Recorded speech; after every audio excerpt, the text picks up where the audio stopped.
Bon. Salut tout le monde. Hey, salut Pépé. Salut Patrick, comment ça va aujourd'hui? Ça va bien et toi, Cyril? Ouais, ça va quand même pas mal, quoi. On est bon. Qu'est-ce que je voulais dire? On a un sujet intéressant aujourd'hui, n'est-ce pas? C'est le sujet, ça va être trouver de l'emploi à Yaoundé. D'ailleurs, c'est toi qui as amené ce sujet. Je pense que c'est un sujet très à propos et qui va un peu faire rebond d'une discussion que j'avais eue avec mon grand frère la dernière fois. Donc, ça va un peu être dans la continuation. Est-ce que tu peux me dire, premièrement, bah, d'abord, je voudrais présenter Patrick. Patrick qui est mon petit frère, qui est le directeur général du Chill Resto Bar Lounge qui se trouve à la Cité Verte. Très bel endroit, avec une très belle ambiance, de la bonne bouffe. Je pense que tu peux l'attester, Patrick. Ouais, ouais, j'atteste tout ce que Cyril dit, c'est vrai, Excellent. c'est effectivement ça. Et vous pouvez venir vérifier de vous-même la bonne bouffe, la bonne ambiance, que ce soit du lundi au dimanche. Et comme je le dis souvent dans nos lives, vendredi et samedi, piano bar, cabaret. Donc, vous pouvez faire aussi des chansons si vous savez chanter. Et tout simplement aussi, vous pouvez demander les chansons que vous souhaitez écouter. Une ambiance vraiment très conviviale, confortable. Vous pouvez venir avec des amis, la famille. Et surtout, n'oubliez pas, vous pouvez venir avec vos enfants, mais à partir de 18 heures, ce n'est plus permis parce que c'est une ambiance où il y a justement des diverses activités comme de l'alcool et tout, et c'est pas bon pour les enfants. Donc, le restaurant fonctionne pour les enfants entre 10 heures et 18 heures. Et à partir de 18 heures, c'est juste pour les adultes. Donc, je vous souhaite la bienvenue au Chili et vous allez me rencontrer personnellement parce que voyez.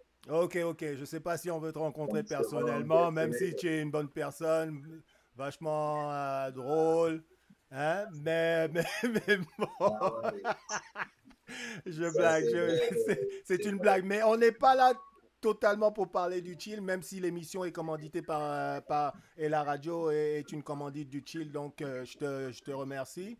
Ce qu'on va faire, c'est un sujet qui te tient à cœur, tout justement. C'est parler de l'emploi à Yaoundé. Comment trouver, si c'est facile de trouver de l'emploi, quelles sont les conditions pour trouver de l'emploi à Yaoundé. Et la première question que j'aimerais te poser d'abord, c'est qu'est-ce qui t'a poussé à vouloir parler de ce sujet-là, en fait? En fait, je parle de ce sujet parce qu'il est de plus en plus difficile pour un jeune Camerounais de trouver de l'emploi dans notre pays. Déjà parce que il faudrait qu'on définisse déjà ce que c'est que l'emploi et aussi il faudrait que on sache exactement ce que l'emploi représente pour un jeune ou pas.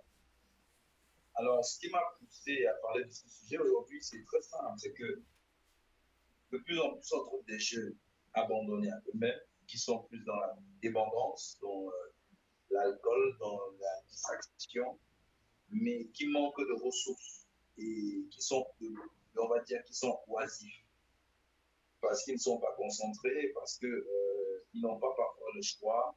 Parfois, l'État camerounais ne nous donne pas assez d'opportunités et parfois nous-mêmes, nous ne nous donnons pas assez d'opportunités pour pouvoir réaliser nos rêves et être bien plus tard dans notre vie. C'est justement pour ça que je voulais parler de ce sujet-là. Ok, excellent. Je pense que c'est bien à toi. D'ailleurs, je pense que dans le cadre de tes activités, ça t'arrive aussi de chercher des personnes pour certains postes. Est-ce que tu peux m'expliquer un peu pour quelles raisons, à ton avis, on est quelle est la situation qui se pose en fait au niveau de l'emploi? Est-ce que c'est parce que on a beaucoup d'emplois, mais on a peu de personnes qui sont qualifiées pour ces emplois-là? Ou alors on a peu d'emplois et je veux dire, il n'y a pas assez d'emplois pour la population. En fait, je pense que tout dépend et tout part d'un système qui a été mis en place par la colonisation. Et le système qui a été mis en place par la colonisation, c'est le système administratif. Ce qui fait en sorte que lorsque la colonisation est venue dans nos pays, on nous a ouvert le secteur administratif. Donc, plusieurs jeunes aujourd'hui vont à l'école pour aller dans des secteurs administratifs. Et les secteurs administratifs de notre pays sont limités et ont peu de place. Ça veut dire que pour plusieurs personnes qui vont aller faire peut-être la littérature, qui vont peut-être faire l'éducation civique, qui vont peut-être faire la science économique, qui vont faire plusieurs autres types de ce genre de matière, se professionnaliser là-dessus. Lorsqu'ils veulent intégrer ces structures, ces ministères, ces structures, que ce soit dans les universités, les lycées, ou les lycées, ou quel que soit le domaine d'activité qui peut promouvoir un épanouissement pour la personne dans son emploi, ils ne trouvent pas de place. Le service est vraiment devenu très, très administratif. Donc, on va lancer des concours pour une population de jeunes qui a plus de 10 millions de jeunes Camerounais qui cherchent du travail. Généralement, les concours sont lancés pour 50, 100, 200 personnes et le taux de natalité, justement, augmente. Alors, lorsqu'on nous a fait comprendre, parce que dans la série politique au Cameroun, on nous a fait comprendre que nous sommes des administrateurs, lorsque nous terminons l'école, qu'est-ce que nous faisons? Nous cherchons à déposer notre dossier pour faire des concours, mais des concours justement qui sont déjà très peu et qui sont sélectifs. Ou parfois, pour avoir une place, il faut monnayer. Donc, on a peu de place dans le secteur administratif. Lorsque maintenant, on a des personnes qui entrent dans le secteur technique de base, ils ont souvent l'opportunité, pour la plupart de ces techniciens, de se créer ou bien de s'auto-employer après leur école. Après leur formation, ils ont cette opportunité de s'auto-employer. Maintenant, la chaîne de notre pays ne permet pas de montrer ou d'évaluer ou de redonner un blason sur les différents secteurs d'activité, comme par exemple ce que nous pratiquons. On ne donne pas, par exemple, l'opportunité à des personnes telles que nous, des hommes d'affaires qui essayons de faire monter un peu, on va dire, la côte de notre pays en ouvrant des structures. On ne nous donne pas l'opportunité de faire comprendre à nos jeunes Camerounais qui peuvent se professionnaliser dans ce genre de structure parce que le Cameroun a déjà une structure administrative. Et on leur fait comprendre qu'on ne peut pas réellement évoluer dans son pays et le bonheur se trouve ailleurs. Si tu prends l'exemple de la Chine, par exemple, la Chine évolue parce que d'abord la masse de la population est énorme et il y a plusieurs secteurs d'activité dans lesquels tout le monde progresse, notamment la menuiserie, notamment la couture, notamment la maçonnerie, plusieurs activités physiques et techniques qui font en sorte que le pays évolue. Donc, c'est la Chine en elle-même qui fait la construction de son pays. Donc, la Chine ne néglige aucun emploi, que ce soit pour faire pousser du coton, que ce soit pour faire de l'agriculture, que ce soit pour faire de la pisciculture. La Chine ne néglige aucun secteur d'activité. Et tout le monde est employé selon le secteur d'activité, que ce soit pour faire le commerce, que ce soit pour la vente des arachides. Aucun secteur d'activité n'est négligé. Donc, le premier volet pour lequel on ne trouve pas assez d'emplois, c'est parce que le gouvernement, justement, a fait donc, attends, mais j'aimerais d'abord j'aimerais faire un peu un suivi de ce que tu viens de dire, parce que tu as mis l'emphase sur les emplois administratifs, les ouvertures dans les emplois administratifs, et que ces emplois-là sont quand même compliqués à avoir, puisqu'il y a des concours, les places sont limitées, il y a beaucoup d'appelés, peu d'élus. Donc, est-ce que tu veux me dire que le secteur d'emploi qui est le plus actif au Cameroun, c'est vraiment le secteur administratif?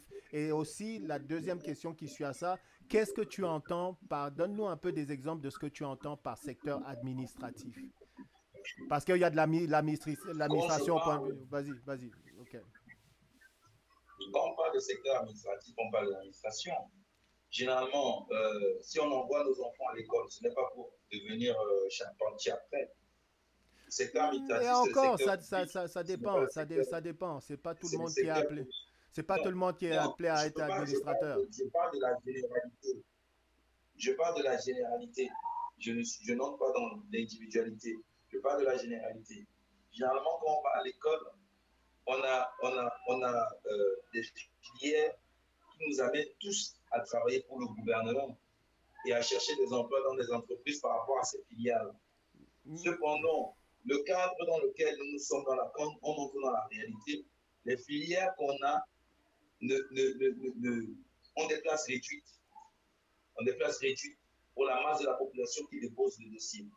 C'est pour ça que je parle de secteur administratif. Ça veut dire que je parle du secteur où lorsque moi, élève de mon état, je vais à l'école, je veux devenir ingénieur civil, ou bien je veux devenir professeur, même pour être professeur, dans ce secteur-là, professeur d'école, de lycée, d'université, qu'est-ce que je vais faire dans quoi? Imaginons que je vais être professeur d'université. C'est réduit. Je n'ai pas dit c'est impossible, c'est réduit. C'est pour cela qu'il y a plusieurs qui vont pousser les études à un certain niveau et abandonner parce qu'en fait, déjà, pour passer les concours, si nous sommes 2000 à vouloir faire dans le même secteur et le concours demande 80 personnes, déjà c'est réduit. Même pour la police, si on lance un concours de la police, on lance un concours de la police pour 200 personnes et on a une masse de population de 8000 personnes qui viennent déposer les dossiers, c'est réduit. Donc, c'est-à-dire que tous les secteurs administratifs sont réduits. Maintenant, quand je parle des secteurs privés qui n'ont rien à voir avec l'administration, quand je parle d'administration, je parle du travail que l'État donne. C'est de ça que je parle, le travail que l'État fournit. Le public. Je ne parle pas du travail que les entreprises fournissent pour le public. Je parle vraiment du travail de l'État. Maintenant, lorsque on se rend compte que l'État, après avoir déposé des dossiers dans les diverses structures administratives de l'État et divers ministères, on n'en trouve pas. La preuve, il a fallu qu'à un moment, notre président donne 25 000 emplois aux jeunes Camerounais. Et même pendant qu'il a donné ces 25 000 emplois à des jeunes Camerounais sur une population de 23 millions de Camerounais. Et la majorité de la masse des jeunes sont pratiquement 14 ou 15 millions d'habitants de jeunes Camerounais. Si on a pour 15 millions d'habitants de jeunes Camerounais 50 000 emplois, ça veut dire que le quota administratif est serré. Mais je suis d'accord avec toi, je suis d'accord avec toi là-dessus. Mais cependant, je pense que c'est un problème qui se pose dans tous les pays, en fait. Parce qu'au niveau administratif, dans tous les pays, quand on parle d'administration publique et gouvernementale, quoi, tous les pays ont tous les pays ont des limites. Tu vois un peu ce que je veux dire? Tous les pays ont des limites et tous les pays offrent des concours et tout ça pour essayer de distinguer entre les gens qui vont, c'est-à-dire qui vont prendre. Donc, qu'est-ce qui est différent au pays, en fait, et qui impacte justement ce marché du travail? Justement, ce qui est différent, comme les autres pays qui évoluent généralement le plus, c'est parce qu'ils ouvrent des portes à d'autres secteurs d'activité privée. Ils ouvrent les portes non seulement à d'autres secteurs d'activité privée, parce que là, ils ouvrent réellement les portes. Ils signent des contrats qui font en sorte que le pays évolue rapidement et laisse réellement les secteurs d'activité s'épanouir, quel que soit le domaine. Et maintenant, ils valorisent le secteur d'activité privée plus que le public, c'est-à-dire que le privé devient une valeur sûre dans le pays. Mais donc dans ces cas-là, juste poursuivre, parce que je veux juste être sûr de suivre ce que tu es en train de dire. Donc, ce que tu veux dire, en fin de compte, c'est que c'est pas forcément le fait que, bon, l'administration, c'est-à-dire il y a peu de postes et beaucoup d'élus, c'est juste que du côté de l'administration, tout est déjà rempli, il y a un quota, mais du côté du privé, peut-être il reste quelque chose à faire. Est-ce que c'est là qu'on se dirige? Exactement. Oui, du secteur privé, il reste des choses à faire. Et bien même si la rémunération n'est pas toujours à l'attente. Mais pourquoi je parlais de l'administration? Au départ, j'ai parlé de la mentalité qu'on a imposée aux Camerounais. Ça veut dire que même si on a des secteurs d'activité qui sont ouverts, même si on a des petites créations d'emplois qu'on peut faire de part et d'autre pour se battre, parce qu'un emploi n'est pas forcément l'emploi que l'État nous donne. Un emploi peut être l'emploi que nous-mêmes on crée. Mais c'est ça Donc, le ce privé, qui fait n'est-ce en pas? sorte que, exactement. Donc, ce qui fait en sorte que, aujourd'hui au Cameroun, il y a plusieurs personnes qui sont diplômées et tant qu'ils n'ont pas une place à la fonction publique, ils ne se bougent pas. Carrément pas. Mais est-ce que tu as un peu une carte des secteurs d'emploi au niveau du Cameroun, au niveau de Yaoundé? Quels sont les secteurs d'emploi qui sont les plus actifs? La Je ne comprends pas la technologie. question, ça veut Ok, dire. est-ce que au niveau du Cameroun, quoi, bon, on a de l'administration qui est un secteur que les gens cherchent beaucoup. Ils veulent être diplomates, ils veulent être ministres, ils veulent travailler dans les bureaux de l'État et tout ça, quoi. Je pense que c'est parmi les postes qui sont les plus prisés, peut-être parce que il y a une grande possibilité de stabilité dans l'emploi, quoi. Mais est-ce que tu connais d'autres secteurs qui sont quand même qui évoluent bien et qui offrent une bonne quantité d'emplois au Cameroun, par exemple dans le privé, quoi? Est-ce que tu en connais d'autres? Oui, c'est le secteur du commerce. La majorité, c'est le secteur du commerce. Nous avons des secteurs du commerce, par exemple, comme les brasseries. Nous avons comme le secteur d'activité comme la Guinness. Nous avons le secteur d'activité. Avant, on avait Captel, MTL.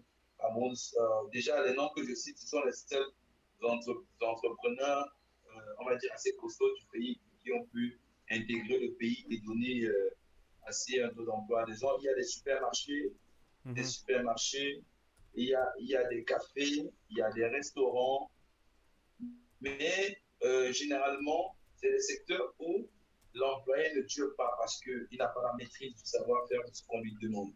Il n'est pas conscient réellement du travail ou dans sa chaîne de ce qu'il apporte en plus, parce qu'il a des rêves qui sont plus éloignés que ce qu'il fait actuellement. Donc, on va lui faire comprendre que quand tu travailles dans le secteur privé, réellement, tu ne seras pas riche. Réellement, tu ne pourras pas t'en sortir parce que c'est le secteur public dans les ministères qui payent. C'est là-bas où il y a le gombo, comme on dit souvent. Mais c'est extraordinaire. Je vais dire pourquoi c'est extraordinaire. Parce que quand tu es dans un pays, là, actuellement, on se parle, je suis au Canada, tu es au pays. Et ici au Canada ou aux États-Unis ou en France même, ou dans les pays occidentaux, en fait, là où l'argent se trouve, en fait, c'est dans les entreprises privées. Tu vois un peu ce que je veux Exactement. dire? C'est dans les entreprises privées plus que dans le gouvernement, que parce qu'au gouvernement, il y a des restrictions, tu ne peux pas trop dépenser parce que, bon, tu vois, c'est abus civil et tout ça. Tu peux pas trop donner des salaires exorbitants, quoi. C'est vraiment dans le privé Voilà. où tu peux vraiment faire énormément d'argent. Est-ce que peux m'expliquer quelle est cette différence de perspective entre le fait que les gens se disent que ah, au pays, c'est dans l'administration publique qu'il y a le gombo plus que dans le privé. Est-ce que tu peux m'expliquer cette vision? L'état de paresse. L'état de paresse et le manque d'excellence cause cela parce que nous, on est allé dans le secteur d'activité publique, que ce soit dans les hôpitaux, que ce soit dans les commissariats, que ce soit dans les ministères, et on s'est rendu compte que les gens travaillent peu, mais gagnent leur vie. Alors, lorsque un Africain ou un Camerounais restant sur le Cameroun vient dans le secteur privé, il oublie qu'en fait, pour gagner beaucoup, il faut beaucoup travailler. Et lorsqu'on travaille peu, on gagnera peu sa vie et on maîtrisera moins le sujet. Alors, la différence, c'est dans la suivante. C'est que ils ne veulent pas faire développer l'activité privée parce que pensant que ça va perdre trop de temps, préfèrent s'engager à avoir l'activité publique gouvernementale pour moins travailler et avoir plus d'argent. Car tu trouveras toujours même des personnes qui diront je travaille d'abord pour combien, que ça me donne combien, pourtant au départ, ils n'ont pas de travail. Tu trouveras aussi plusieurs personnes qui diront mais on arrive à l'hôpital, on dépense de l'argent et on ne prend pas en main. Alors, à quoi ça sert? de travailler dur et avoir quelque chose. Donc, préférable d'être dans le gouvernement, faire sa part, voler comme il peut et partir un jour. Voilà la mentalité que nous avons et ce qui fait en sorte que lorsqu'une personne dans un secteur privé qui n'est pas conscient de la difficulté qu'il rencontre et de la peine dans son travail, mettra moins de, de, mettra vraiment moins de sa personne, de son attention dans ce qu'on lui demande. Toutefois, pour dire que on peut trouver du travail. On peut trouver du travail, mais on ne supporte jamais le travail qu'on trouve parce qu'on ne connaît généralement pas ses compétences. Pourquoi? Parce qu'on veut tous rouler dans des Maybach, tous rouler dans des grosses voitures et aller dans le secteur justement public où tout est facile à ce moment-là. Mais est-ce que... Je me rappelle, j'ai des amis, quand ils ont voyagé, arrivés, ils ont voyagé, ils ont travaillé dans des cafés pour payer juste même pas leurs études parce qu'ils ne sont pas partis en tant qu'étudiants, ils sont partis sans papier. Donc, ils avaient du mal à trouver du travail à l'étranger.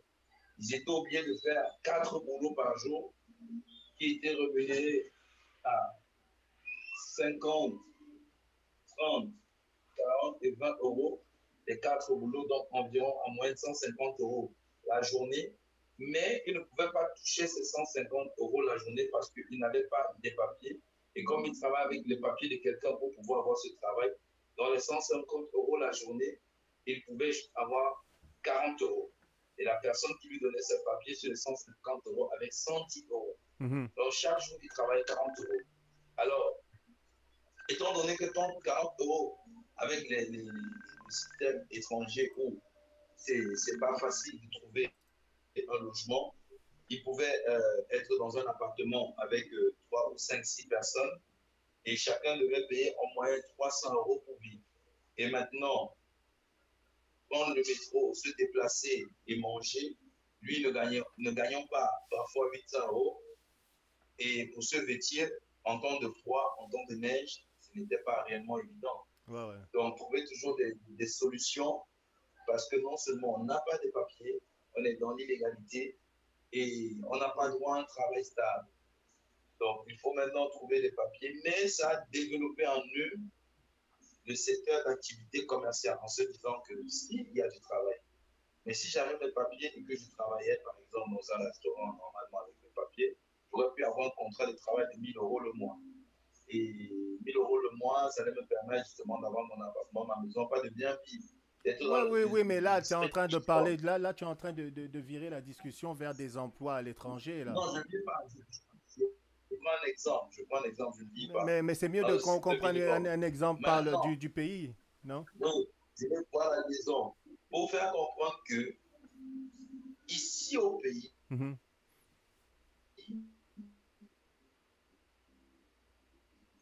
on n'a pas tué le Camerounais à se débrouiller. On lui n'est pas facultatif. C'est-à-dire que créer à l'étranger, c'est ça que j'ai pris dès le départ, entre guillemets, j'ai pris l'exemple de la Chine. Un paysan n'est pas un pauvre. Un paysan, c'est quelqu'un qui construit l'avenir de son pays et par son intelligence commence à être paysan, mais commence à développer le système de l'agriculture qu'il a commencé à avoir et crée même des petites sociétés pour que la transformation et au niveau de la création, de la transformation et aussi de la distribution de ce qu'il a commencé à cultiver. Ici, je prends un exemple. Quand on travaille à l'étranger, dans un café, on s'attend à des pourboires. Quand on travaille au Cameroun dans un café, on s'attend à des pourboires. Mais la différence, c'est qu'à l'étranger, c'est le serveur qui va chercher son pourboire par sa façon de faire, sa façon d'être, son travail, sa formation, comment est-ce qu'il s'adresse et son efficacité, sa teneur. Il cherche des heures supplémentaires, il cherche des bonus dans le travail parce qu'il met son savoir-faire, son ambition, sa volonté. Ici, on vient dans un boulot, il y a des petits boulots qu'on peut faire. Mais lorsqu'on les fait, au lieu de ne rien faire, on les néglige parce qu'on ne va plus au travail, on ne va plus faire ceci. Parce que lorsqu'on touche, par exemple, Le SMIC au Cameroun, on est dans les 57 000, 62 000. Lorsqu'on touche le SMIC au Cameroun, on veut vivre comme celui qui touche 1 million. On ne prend pas conscience qu'on est là pour produire de la richesse, c'est-à-dire toucher, s'entretenir et voir maintenant comment faire pour évoluer et avoir plus. Donc, il y a de l'emploi. Et ce même SMIC, il y a des personnes qui touchent à la fonction publique justement 100 000 francs, 150 000 francs, selon leur palier. Mais comme ils ne travaillent pas et ne font rien, la population est contaminée en disant qu'il y a des personnes qui touchent 100 000 francs, mais ils ne travaillent rien. Vous le pouvez, vous me demandez 100 000, vous me demandez de travailler. Je comprends, je veux bien comprendre ce que tu es en train de me dire. Il y a une chose, par exemple, que j'ai retenu un peu. Tu disais tout à l'heure que les Camerounais, on ne les apprenait pas à se débrouiller. Pourtant, quand je vais souvent au pays, ce que je vois tout justement, c'est les Camerounais, en fait, qui se débrouillent. Est-ce qu'ils se débrouillent bien? Peut-être que la manière dont ils se débrouillent, c'est peut-être pas la bonne manière, mais je vois les enfants avec les paniers, les prunes, tu vois, les arachides et tout ça. Donc, oui, Chacun essaye de se débrouiller pour essayer de boucler, de passer à travers son mois, même je c'est dirais, ce que je dis. de passer à travers sa journée. Donc, ce que je pense, c'est que le Camerounais se débrouille. Maintenant, une chose que tu as dit, et j'aimerais que peut-être tu élabores là-dessus, c'est que effectivement, on a des cultivateurs. Effectivement, on a des gars qui ramassent les fruits, qui vont au champ, etc. quoi. Est-ce que tu penses que ce serait le fait, ou justement, quand on parle de la Chine ou de d'autres pays, que ces secteurs d'activité sont valorisés au même prix, au même niveau que certains autres secteurs d'activité, et que tu puisses aussi faire de C'est de ça l'argent? que je parle. C'est de ça que je parle. En fait, lorsque je parle d'imprégner, je parle de la valeur qu'on donne à un métier. Mhm, Je prends un exemple. Aujourd'hui, un Camerounais qui ramasse des prunes, qui porte des plateaux, là, il se débrouille. Mais j'ai dit apprendre à se débrouiller. Je n'ai pas dit se débrouiller. À l'étranger, un cordonnier est valorisé. À l'étranger, quelqu'un qui fait la couture est valorisé. À l'étranger, un serveur est valorisé. Pas par son patron, par l'État. C'est-à-dire que depuis le haut, on inculque à la population que quel que soit le métier que vous faites, même si c'est éboueur, même si c'est ramasseur de poubelles, il est valorisé parce qu'il participe à l'évolution du pays. Maintenant, dans notre pays, les Camerounais ne sont pas impliqués à l'évolution du pays. Ils cherchent le gagne-pain pour manger, se nourrir, c'est différent. C'est pour ça qu'ils disent qu'il manque d'emploi. Ils n'arrivent pas à prendre même conscience que le gagne-pain qu'ils sont en train de chercher, ils peuvent le développer. Parce que si tu as déjà la sagesse, je prends un exemple simple, de te dire que j'achète du pain, j'achète des œufs, j'achète de l'avocat, j'achète de la sardine et je me mets à vendre et on me donne de l'argent. Ce que tu dois savoir, l'avantage que tu as quand tu vas en route, surtout dans notre pays, tu ne payes pas de taxes, tu ne payes pas d'impôts. La taxe, ton impôt, c'est ta sueur. Maintenant, tu as un revenu. C'est que tu ne sais pas, mais tu as un revenu. Et j'ai des secteurs d'activité où il y a des personnes qui ont investi 80 000, mais à la fin du mois se retrouvent avec 220 000. Donc, ce qui veut dire qu'il a mis son argent dans la nourriture, il a eu un espace, et chaque soir, elle a un bénéfice tout propre de 10 000 dans la nourriture. Donc, ce qui lui donne en moyenne 300 000 par mois. Donc, son secteur d'activité touche plus qu'un fonctionnaire. Mais l'État lui fait croire, parce qu'il ne valorise pas cette activité, lui faire croire que ce n'est pas une activité. Donc, cette personne sera prête à abandonner son activité, à cotiser ces 300 000 pendant un an, ce qui va lui donner 3 millions, prendre les 3 millions et chercher à aller à l'étranger. Pour aller servir à l'étranger et dormir dans une pièce avec 4 personnes. Pourquoi? Parce qu'on lui fait comprendre que son activité n'est pas valorisée. On ne lui apprend pas à se débrouiller. On ne lui dit pas que ce qu'il fait est important. Donc, pour lui, ça ne compte pas, parce que pour lui, ce qui compte, c'est ceux qui sont en poste de travail, qui sont dans l'administration. On n'a jamais mis l'accent sur des personnes qui font de petites activités. On ne les a jamais valorisées, on ne les a jamais encouragées. On ne leur a pas dit, et parce que les encourager, par exemple, moi, je suis dans les propriétaires de chez, on doit payer minimum un SMIC à des employés, au moins ce SMIC camerounais. Alors, si on paye donc le SMIC camerounais à des employés, quand un employé vient, pour lui, il ne vient pas travailler, il vient chercher de quoi manger. Son SMIC, pour lui, ne compte pas parce qu'il ne va pas se professionnaliser dans ce qu'il fait. Il va refuser cette formation parce que pour lui, il est juste venu manger et après foutre le camp.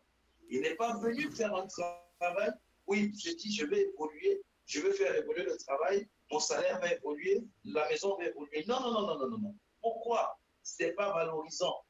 Pourtant, dans les grosses boîtes, les grosses sociétés, secteurs d'activité privée qu'on a au Cameroun, cette phase est comprise parce qu'ils sont pratiquement comme dans le public.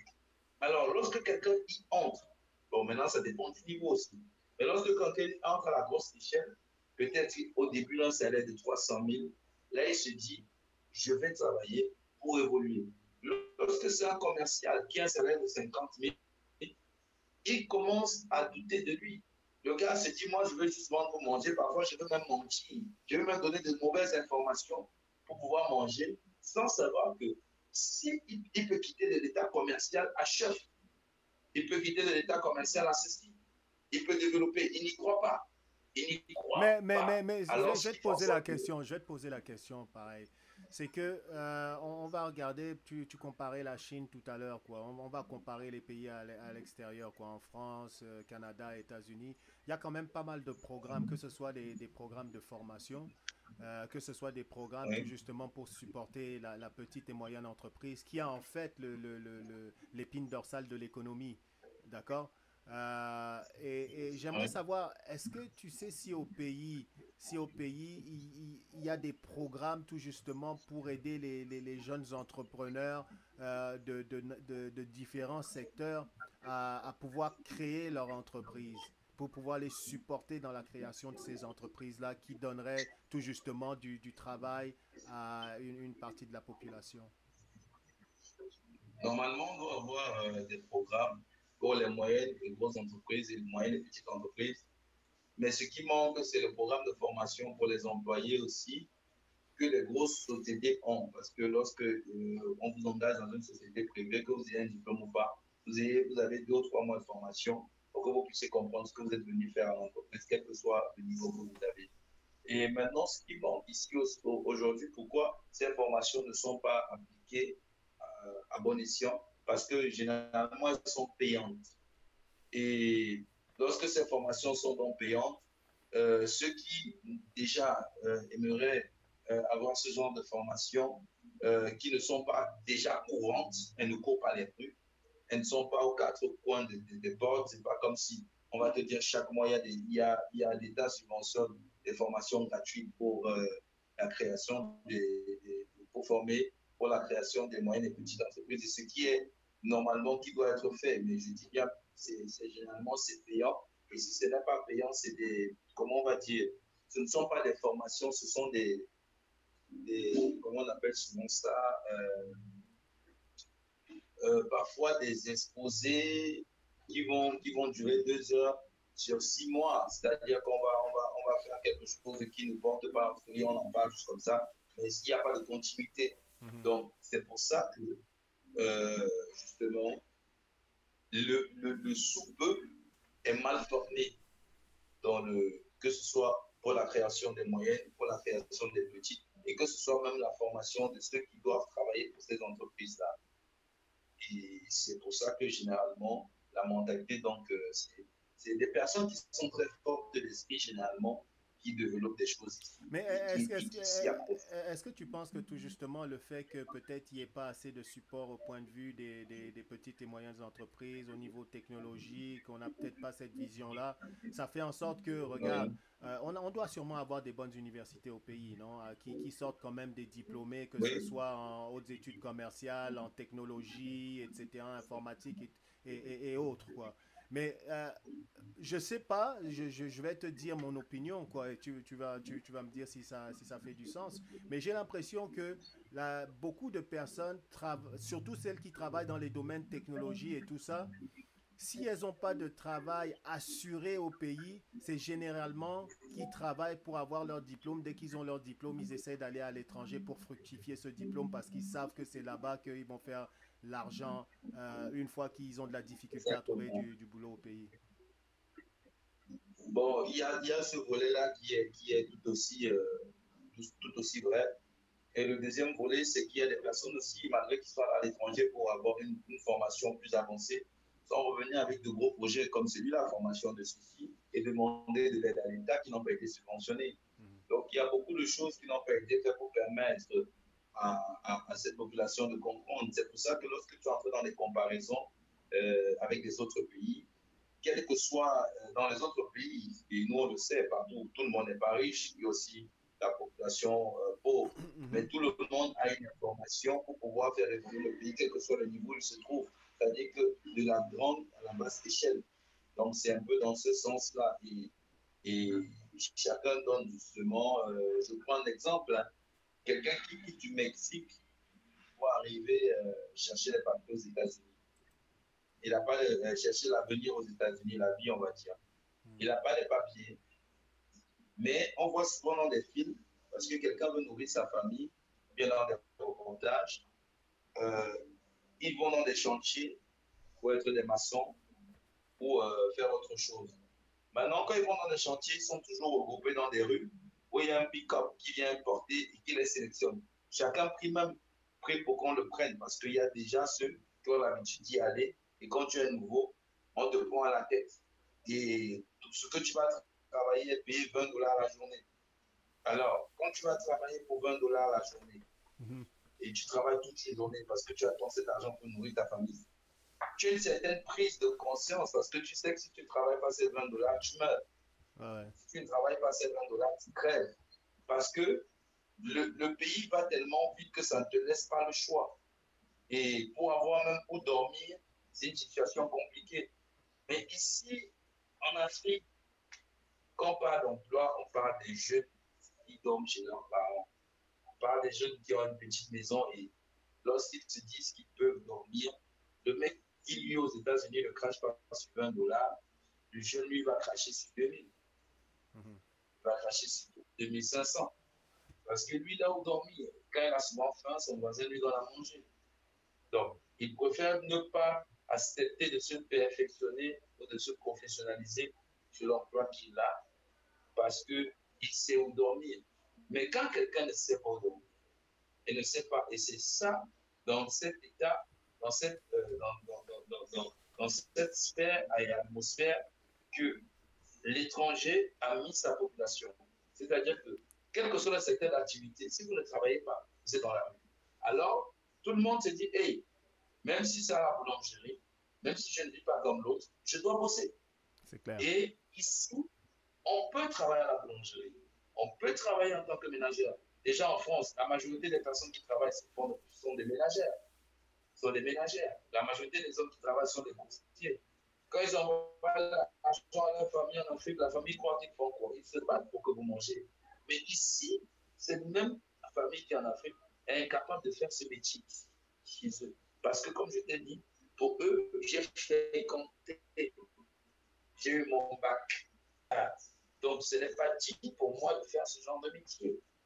Mhm. Ce n'est pas digne pour moi. Devant, Jusqu'à ce que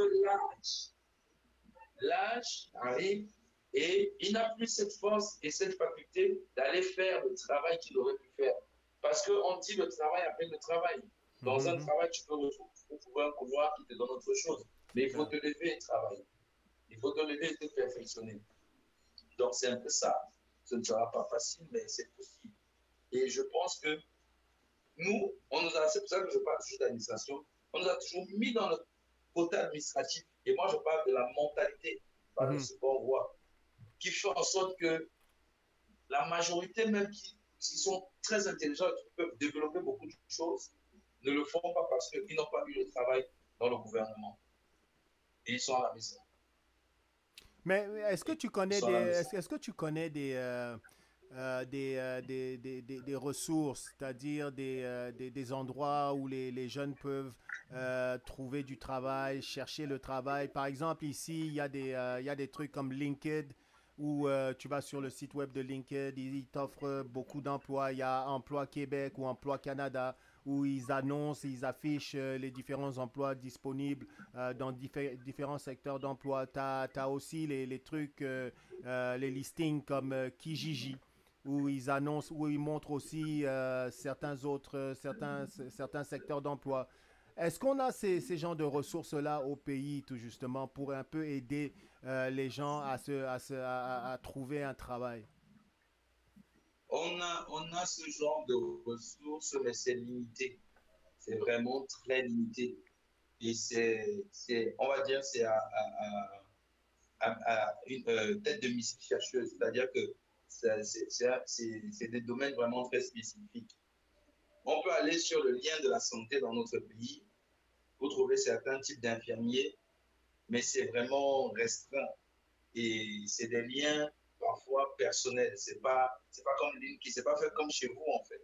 Mhm. Et maintenant, il y a certaines activités qui sont un peu comme les nôtres sont plus dominées. Alors que chez vous, que ce soit trouver un maçon, un serveur et tout, la fiche c'est pour tout le monde, c'est pour tous les couloirs, c'est pas pour un domaine spécifique. Ici, on va te parler plus des concours ou bien des liens ou des formations professionnelles privées qui coûtent justement 1 million, 2 millions pour faire ceci, ou bien des concours qui coûtent. Mais trouver du boulot, un site où tout le monde peut dire, OK, est-ce que je peux être ménagère? Non, généralement, c'est sur Facebook que ça se passe. Alors, des gens Mais vont il y a quand poster même, sur il y a quand Facebook. même certains sites, right? Comme, attends, je regardais ça un peu tout à l'heure. Des sites comme Emploi Cameroun, Indeed Cameroun, minajobs.net, Job Info Cameroun, qui pourraient être intéressants à regarder. Parce qu'il y a beaucoup de choses qui se Quand font je un peu. parle de ça, quand je parle de ça, quand je parle de ça, le site que tu ouvres, comme ceux que tu viens de citer, par exemple, Minajob et tout ça, c'est des sites spécifiques et limités. Je t'ai pas dit qu'il y en avait pas, je t'ai dit que c'est limité. Ça veut dire que quoi? Si par exemple, on a besoin des commerciaux en brasserie pour un certain. C'est des grosses structures qu'ils font. Alors, on va dire qu'on a besoin des stewards, on a besoin des hôtesses pour un événement précis. Pour les brasseries, ça n'englobalise pas les mini et petites entreprises du Cameroun où une personne qui n'a peut-être pas le diplôme adéquat peut trouver, on va dire, chaussures à sa taille. Et on va dire qu'une femme, par exemple, qui n'a pas fréquenté, mais a des talents peut-être de cuisinière, c'est pas sur ce site-là qu'elle ira. C'est pas sur ce site qu'elle ira. Pourtant, il y a des sites qui te donnent la possibilité de tout faire. C'est pour ça que je dis, en fait, on trouve plus ce genre d'annonces sur Facebook. Parce que comme tout le monde a accès à Facebook, il est facile pour ma part, je dis, j'ai besoin je sais pas moi, d'un blanchisseur. J'ai besoin d'un blanchisseur. Je pars sur Facebook. Mais si moi, je sais que j'ai le talent, moi, je vais être blanchisseur et avoir un salaire de 50 000, je ne peux pas aller sur le site dont tu m'as parlé, il n'y a pas la mise en annonce pour les blanchisseurs. OK. Donc, c'est limité. Il n'y a pas de la mise en annonce. Et généralement, quand on parle d'emploi, c'est ce genre d'emploi. Si on veut un gardien, par exemple, voilà, toi et moi, on a eu un souci. Ou si on a un gardien qui est malade, il faut le remplacer. On n'a pas un site où quelqu'un lui-même qui veut être gardien dans un établissement, il peut aller lui-même regarder et dire, OK, on a posté là-bas et facilement, je vais le trouver. Moi, j'ai ici, euh, euh, sur mes recherches, j'ai ici un site euh, dont tu m'avais parlé aussi, qui proposait des boulots, euh, des boulots ce site qu'on appelle Joby Joba. Uh-huh. Joby Joba, c'est un site français qui propose des emplois. Et Joby Joba donne l'opportunité, comme s'y inscrit par exemple, toi, en tant que citoyen français, tu peux mettre ton CV tel qu'il soit et lancer et dire que moi, voici mon CV et c'est ce genre d'emploi que je recherche. Et on t'envoie donc les différents types d'emplois qui sont disponibles, pas par rapport à que tu as le bac, par rapport à tes aptitudes. Donc, on n'a pas ce genre on n'a pas ça ici pour le moment. Donc, généralement, je pense que ceux qui ont déjà fait ce Camerounais, c'est bien. On essaye d'évoluer, on essaye d'avoir ce qu'on n'a pas. Mais la majorité de la masse de la population qui recherche réellement du boulot, c'est la masse de la population généralement qui n'a pas poussé dans les études, généralement qui a du potentiel, des dons, et peut-être n'a pas juste des diplômes, c'est-à-dire un papier qui atteste une attitude, mais qui a cette attitude en elle Mais et justement n'ont pas la possibilité de est-ce que tu s'exprimer. penses que c'est une majorité de la population au pays ou la moitié ou tout ça qui n'a pas eu Non, c'est accès une aux études? majorité, c'est Non, plus non, de la non, moitié, je c'est plus parle de au la niveau moitié. des études et de la formation. Est-ce que il y a C'est plus de une, la moitié, c'est ce que j'ai c'est dit. plus de la moitié, ok. C'est plus de la moitié. Est-ce que ça fait partie du problème? Est-ce que Il ça fait faut pas... avoir. Notre population est plus commerçante que éducative. Elle a plus fait dans le commerce que dans l'école. Non, Et mais ce que je veux dire, c'est que encore actuellement, au dans le Cameroun, commerce, aller à l'école, c'est je veux impossible. dire, ici, il y a beaucoup de commerce aussi qui se fait. Ça n'empêche pas que l'éducation soit obligatoire et qu'une majorité de la population est éduquée. Non, Euh, ici, aller à l'école, c'est un luxe. ok, ok, d'accord. Maintenant, ce que j'aimerais savoir, Pépé, l'émission tire déjà à sa fin, mais il y a deux questions que j'aimerais te poser sur lesquelles j'aimerais que tu développes. C'est que là, on a parlé de l'état, de l'état de ce qui est, quoi, en termes d'emploi, d'emploi au pays, quoi, que c'est difficile pour la jeunesse ou même pour les gens qui ont même fait les études, en fait, des fois de Oui, trouver du travail. exactement. De trouver du Exactement. travail, que un des secteurs privilégiés, c'est par exemple le gouvernement, alors que le gouvernement a des emplois qui sont très contingentés, très limités, quoi. Est-ce que tu pourrais d'abord commencer par m'énumérer les problèmes en fait que tu vois pour les jeunes, du fait que les jeunes ne peuvent pas trouver d'emploi en fait, ou d'emploi de qualité, je dirais même. Est-ce que tu peux m'énumérer que Non, ce soit la je dirais, corruption, que ce soit le que premier ce soit problème. la formation, que ce Non, soit je ne dirais pas l'éducation? ça. Je ne dirais pas ça. Je vais être vrai. Je vais être très vrai. Hmm. Je vais être très, très vrai. Le premier problème, c'est la paresse. Euh, on dit qu'il n'y en a pas, mais les gens n'en cherchent pas vraiment. Ils ne veulent pas vraiment créer. C'est la paresse. C'est le manque de conscience de cela. Et c'est lorsqu'on on prend conscience on vieillit, on a plus certaines aptitudes que on commence à accuser l'État. Moi, j'aimerais dire que notre pays, malgré qu'il a aucun pays n'est parfait, malgré qu'il a des défauts, notre pays essaye tout au mieux de se battre pour ces jeunes. Je ne veux pas entrer dans la politique ou dans la polémique, j'entre dans la vie réelle de ce que je vois avec mes yeux. Il y a plusieurs jeunes qui se sont fait tromper, mais il y a aussi plusieurs jeunes qui ont eu des opportunités, qui les ont refusées parce que c'est la paresse, c'est pas ce qu'ils espéraient, et comme c'est pas ce qu'ils espéraient, ils le font mal. Donc, généralement, les personnes ne comprennent pas, étant ici que le travail, ce n'est pas seulement une passion, ce n'est pas quelque chose de facile, c'est quelque chose où il faut être endurant, il faut supporter certains critères et beaucoup de choses. Parce que être dans la rue ne vaut pas mieux que travailler. Et maintenant, il faut développer des attitudes. Lorsqu'on s'attend à avoir un changement, il faudra déjà que le changement vienne de nous-mêmes. Mais nous, on voudrait boulotter sans changer. On veut boulotter avec notre façon de penser. Et ce qui crée la paresse. Moi, je te prends un exemple. Je t'ai dit tout à l'heure qu'une personne qui fait son poisson va cotiser pour partir, alors que là, il est en train de travailler. C'est la paresse. Ils ne veulent pas développer. Quelqu'un à qui on confie une boutique de vêtements, une petite secrétaire de bureau qui touche par exemple 60 000, elle, c'est son niveau. Elle se dit, je ne peux pas faire mieux. Elle n'apprend pas à faire mieux. Elle n'essaie pas d'impressionner. elle n'essaie pas de développer, pourtant elle a déjà le boulot qu'une personne qui n'a plus le boulot recherche. Donc, il peut y avoir des opportunités, mais il y a aussi le comportement que nous avons vis-à-vis du travail. On a des policiers qui veulent être policiers, comme on dit souvent, ou des militaires qui veulent être militaires, ou des gendarmes qui veulent être gendarmes. Je prends un exemple qui est très simple. Il y a un gars qui n'a pas de BEPC, mais il a les aptitudes pour être un gendarme. On lance un concours à partir du BEPC. Mais maintenant, généralement, les parents savent que leurs enfants n'ont pas la capacité, ni le potentiel, ni même l'envie d'être gendarme. Mais comme c'est devenu un métier qui ramène de l'argent, tout simplement, ou bien l'envie d'être policier, il faut quand même travailler. On va passer par des couloirs, leur donner, faire en sorte qu'ils ont le boulot. Mais arriver au boulot, ils ne font pas le boulot parce qu'ils n'ont jamais voulu faire ce boulot.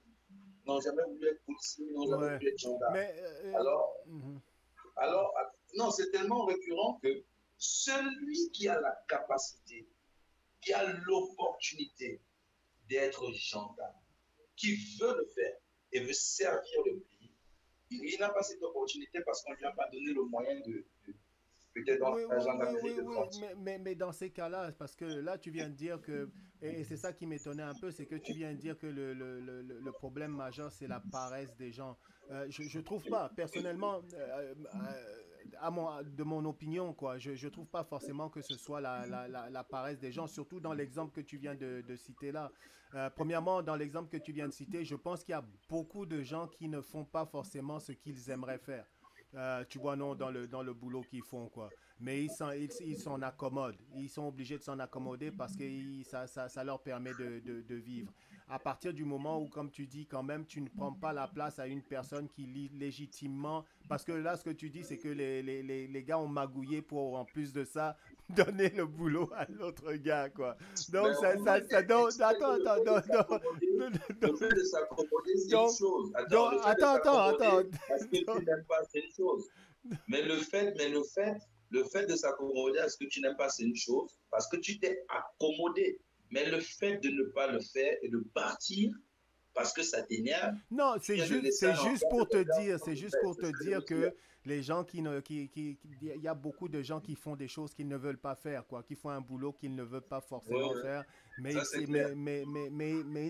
ils s'en accommodent, quoi.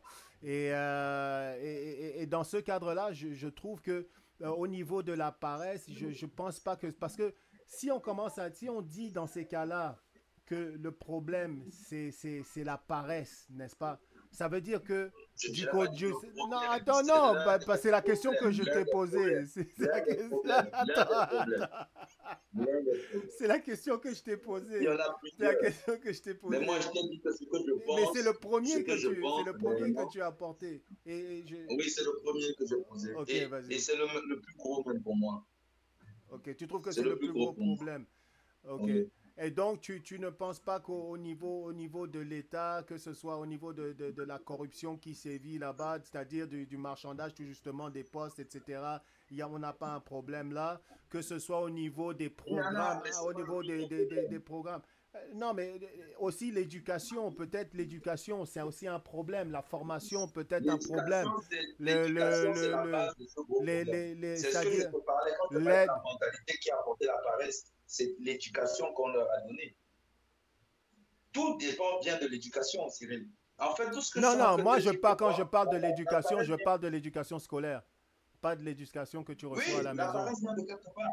La paresse vient de quelque part. La paresse vient de quelque part. Parce que je vais te dire quelque chose. L'éducation scolaire, qu'est-ce que c'est que l'éducation scolaire? Qu'est-ce que c'est que l'école? C'est pour ça que je t'ai parlé de la Chine. Les enfants qui ont une mentalité forte, mais qui sont là à l'école et qui savent. Je prends l'exemple. Ok, laisse-moi, je vais t'arrêter tout de suite. Attends, je finis cet exemple. De paresse. Okay. Je finis cet exemple.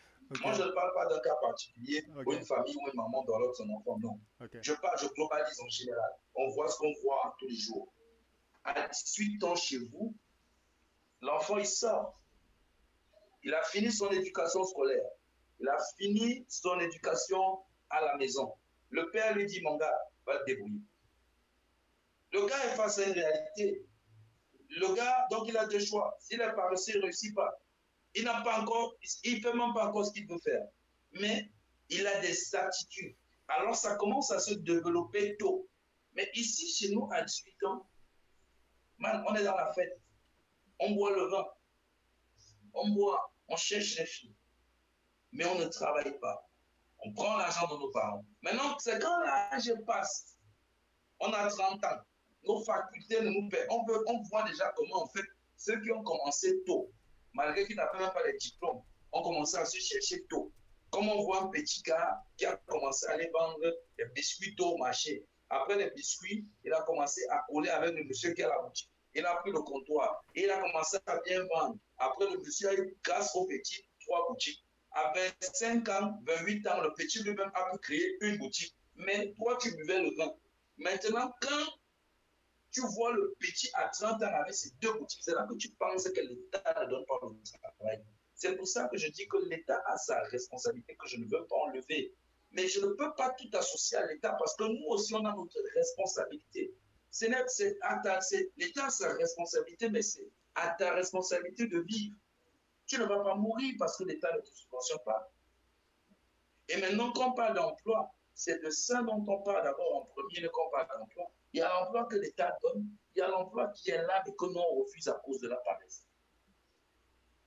C'est tout simplement ça. Parce qu'on dit, pour changer un pays, on ne change pas les lois, on change la mentalité. Pour changer un pays, ce n'est pas les lois que tu changes. Ce n'est pas la corruption que tu changes, c'est la mentalité. Et lorsque la mentalité a changé, il ne peut plus y avoir de corruption. Ok, mais attends, c'est la mentalité. Attends une seconde. Tu dis que la corruption, par exemple, tu vas me dire que la corruption ne joue pas un jeu, ne joue pas grand-chose, quoi.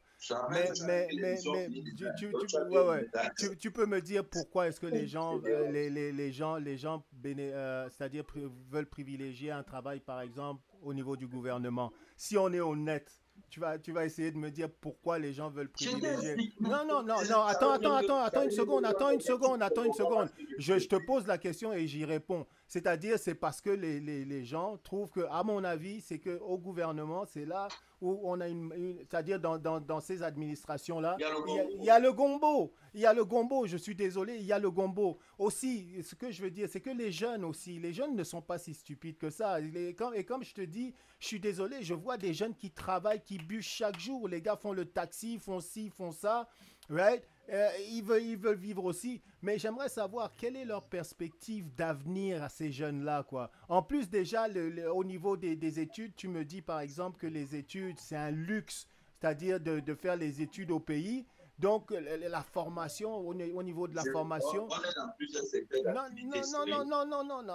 Attends une seconde. Donc, ce que je veux dire par là, c'est que c'est trop facile, je pense, de vouloir mettre la faute, c'est-à-dire sur la population et dire que la population attends une seconde. Et que de dire que la population est paresseuse. Et de citer, par exemple, l'exemple d'un gars qui commence par une boutique, 2 boutiques. Parce qu'il y a des exemples comme ça ici aussi. C'est-à-dire, il faut des chefs, mais il faut aussi des Indiens. C'est-à-dire, comme on dit, c'est-à-dire une expression ici, là, qui veut dire, oui, il faut des chefs, mais il faut aussi des ouvriers, quoi. Tu vois, non? Et moi, ce que j'aimerais savoir, c'est que le pays a l'obligation d'offrir une perspective d'avenir légitime à sa population, quoi, d'une certaine manière. Et ce que j'aimerais savoir, c'est quelle est la perspective d'avenir de tous ces jeunes-là quand ils voient ça. Au départ de ce live, faut bien écouter ce que j'ai dit. Au départ de ce live, c'est pour ça que je parle de mentalité. Je suis en train de dire ce que tu dis exactement, mais tu ne comprends pas le sens et l'aboutissant. Je te fais comprendre ceci. On nous a embombrés dans l'administration. Le schéma qu'on a mis au Cameroun, c'est un schéma administratif. Donc, ça veut dire que c'est un schéma qui est limité. Non, je te parle pas du schéma administratif ou pas. C'est pas de ça que je te parle. Mais c'est pas de ça que je te parle. Ça veut dire que tu ne me comprends pas. Moi, tu parles de ça sans savoir. Non, toi, tu me... Ok. Laisse-moi, je vais t'expliquer pourquoi. Dis-moi. Tout est un plan. Lorsqu'on fait quelque chose, c'est pour aboutir à une chose. Tout est un plan. J'ai commencé par dire, quand on parle d'État, actuellement, on est gouverné par qui? L'État camerounais, qui est gouverné par qui? L'État européen. Tout est un plan. Ça veut dire que quoi? Si moi, c'est pour ça que je t'ai pris au départ cet exemple, je t'ai parlé de la Chine. Si on n'est pas gouverné par nos propres dirigeants, qui ne valorisent aucun secteur d'activité, même le plus bas, et qu'on a mis dans la tête des Camerounais, parce que c'est eux qui mettent dans la tête des Camerounais, ce n'est pas une autre personne. Le Camerounais n'a vu ça nulle part. C'est eux qui mettent dans la tête des Camerounais qu'il y a le gombo seulement à l'État. Maintenant, où il y a le gombo, les places sont limitées et extrêmement limitées. Ce n'est pas une autre personne qui a mis dans la tête des Camerounais, c'est eux-mêmes qui ont mis dans la tête des Camerounais et c'est ceux qui ont colonisé les Camerounais qui l'ont amené juste cette étude et rien d'autre. Parce que c'est les autres entreprises qui doivent plutôt venir développer notre sol et nous, on reste administrateurs. C'est-à-dire que les autres viennent travailler, ils mangent, les sociétés privées viennent travailler, ils mangent, et nous, on est administrateurs. Et on vous dit à vous, les Camerounais, allez à l'école, n'apprenez pas les métiers, apprenez l'école, n'apprenez pas autre chose, apprenez juste l'école, parce qu'après l'école, vous allez dans le gouvernement où il y a le combo. Donc, on a d'abord embombré les Camerounais. C'est ce que j'ai dit dans le départ. Ok, regarde. Ce qui fait en sorte que si on a donc embombré un pays, il ne peut que réfléchir donc gombo et commence à devenir feignant, paresseux, parce qu'on ne lui a pas montré dès le départ ce que je t'ai dit. On a mis aucune structure. Mais alors, ce que je suis en train de te dire. Mais attends, ce que je suis en train de... Okay. Oui, attends, je finis. Maintenant, dans chaque domaine, il y en a ceux qui s'en sortent. Et pourquoi je parlais d'état de paresse? Si aujourd'hui, je me lève, je me bats, et que toi, je vois que tu ne manges pas, même pas que tu manges pas ta faim, tu ne manges pas tout court. La base d'un être humain, c'est d'abord au moins se nourrir, c'est au moins manger. Et je te dis, viens, je te donne ça, ça va te permettre de manger.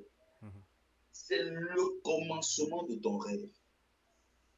Mais quand je parle de paresse, c'est que pendant que tu dis à quelqu'un, viens donc mange et tu te reposes, c'est là où ton rêve commence pour que tu sois quand même stable pour aboutir à ce que tu veux faire.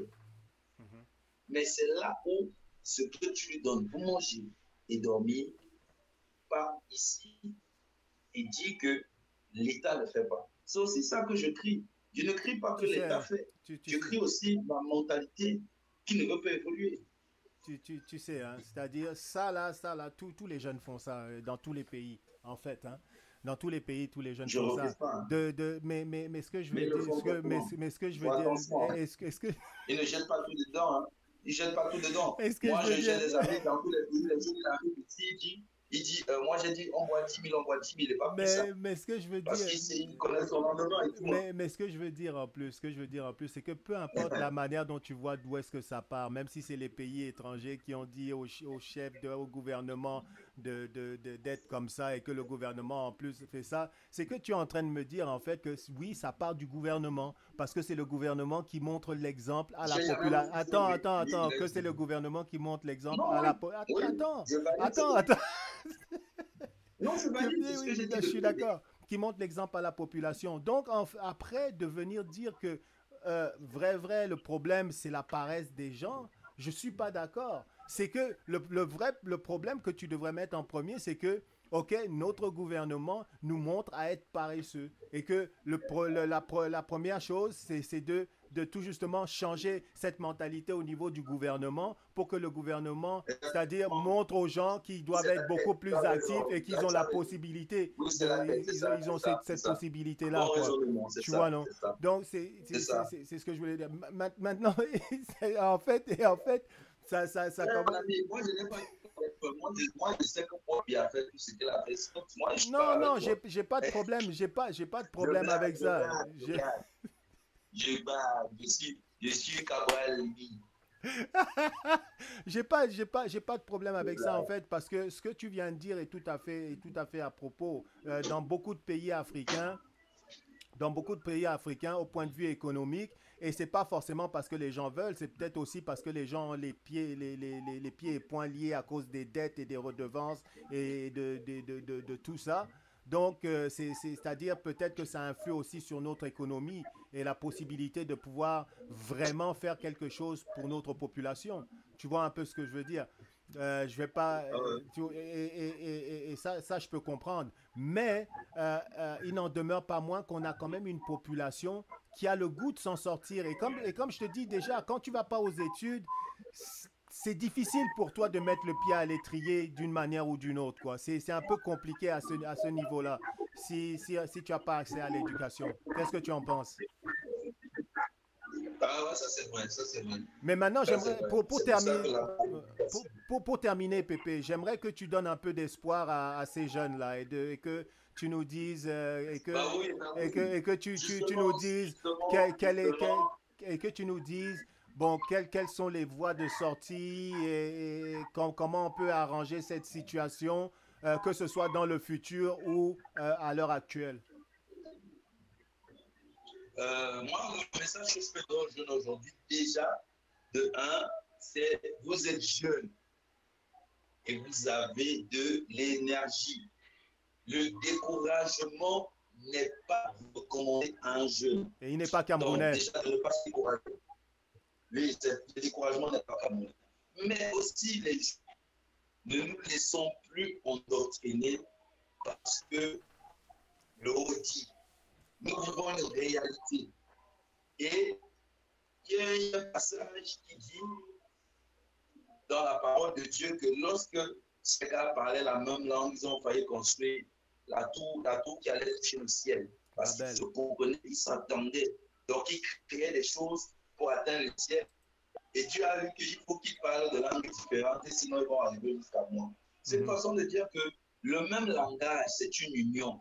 Quand vous regardez tous dans la même direction et vous parlez tous le même langage, ça vous donne un poids pour avancer. Ouais. Avancer, ce n'est pas aller combattre, ce n'est pas aller lutter contre l'État, c'est se dire nous sommes des jeunes. Si on n'a même pas de subvention, à notre niveau, qu'est-ce qu'on peut faire? Comment est-ce qu'on peut se comporter?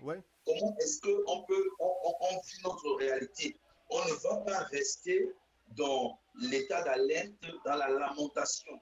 Parce que ce qui se passe, c'est qu'il y a d'autres jeunes qui savent que même si comment le fait de rester à la maison, de ne même pas avoir 5 000 francs le mois, c'est pénible. Alors, lorsque je trouve un travail, même de 30 40 000, tu vois, c'est une bénédiction. Maintenant, qu'est-ce que je fais? Je développe, je commence à développer. Je ne rentre pas directement. Je ne peux plus me permettre d'être jeune. Je commence à développer. Ce que je gagne, si j'avais un plan, par exemple, je me disais que je vais investir 1 million pour lancer une affaire ou 2 millions. Même si ça me prendra 2 ans et demi pour mettre 25 000 par mois et lancer des trucs pour 3 ans, pour atteindre mes 2 millions et lancer mon vrai projet, je me donne le temps. Donnez-vous le temps, ne soyez pas pressés. Donnez-vous le temps d'atteindre vos objectifs. Donnez-vous le temps, ne soyez pas pressés. Ne commencez pas le travail le 1er janvier et vous voulez être riche le 4 février. Vous voulez être riche à la fin de cette année. Donnez-vous le temps. Wow. Retenez quelque chose. Quand vous n'avez pas ce boulot, vous n'avez pas ces rentrées. Donc, cette rentrée, c'est une grâce et une bénédiction. Essayez de minimiser les dépenses. Ne pensez plus à dépenser. Pensez à conserver. Et faites quelque chose. Et la grâce de Dieu est là. Nous sommes Camerounais. Rien n'est impossible aux gens indomptables. Donc, rien n'est impossible en Camerounais. Il suffit d'impliquer les bonnes méthodes. Il y aura des tempêtes. Il y aura beaucoup de choses qui vont se passer. Mais la marque, on ne lâche pas et on traverse à rien. Et voilà, et voilà, et voilà. Beau mot de la fin. Croyez en vous, soyez patient, donnez-vous la chance de réussir et donnez-vous des objectifs réalistes. Ne pensez pas que vous allez devenir millionnaire dans une semaine, quoi. Donnez-vous des objectifs réalistes qui vous permettent de continuer à y croire et d'y arriver. Félicitations, bravo. Merci beaucoup, Monsieur Patrick. Encore une fois, tout le monde au chill. Durant la semaine et surtout durant le week-end. C'est là que ça se passe à Yaoundé. Le prochain sujet, on va s'attaquer aux femmes. On s'attaque aux femmes. Ouais, on va parler. Aussi, parce qu'il y a les mais Si on parle du mariage, si on parle du mariage en général, la prochaine fois, le mariage, c'est deux, c'est deux, hein, c'est hommes et femmes. Après, on va aller crescendo. Après, on va s'attaquer à la mentalité des hommes. Après, on va aller dans le couple, dans le Et mariage. voilà, tout est annoncé. De toute façon, on va vous annoncer ça à l'avance. Vous le saurez, ça va être le live. Ce sera annoncé, le titre sera là. Et on vous attend en grand nombre. Ceux qui veulent participer, des fois, il n'y a pas de souci. On a trois, on a des places, deux, trois. Le plus on est, le plus on est, il faut pas qu'on soit trop. Peut-être trois ou quatre, ça pourrait aller, ça pourrait le faire. Ça pourrait faire des débats assez intéressants. Donc, n'hésitez pas à nous contacter, à me contacter et puis à me dire que vous voudriez peut-être des sujets que vous voudriez, dont vous voudriez faire partie. Ce serait intéressant qu'on débatte ça. OK? Salut tout le monde. Ciao. À la prochaine. Rendez-vous Ciao, au ciao. chill. Bye bye. Le radio, c'est les acteurs du débat du Cameroun. There On you n'est pas go. professionnel, mais on en parle quand même. There you go. Mais qu'est-ce que c'est que ça? Et voilà. Bye De quoi guys. il s'agit?